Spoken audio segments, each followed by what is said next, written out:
Lake.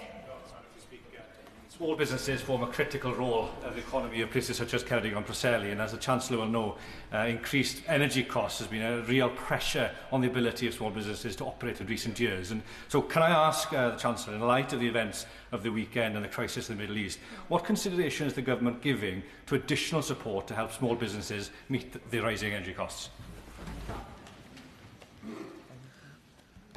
We are only a couple of days into this conflict, and it is important to see where things go in the next few days. And as I said in my statement, I'm in regular contact with international counterparts right across the world, including in the Middle East, with the Governor of the Bank of England and with sectors, both maritime and oil and gas, who are most affected by what is happening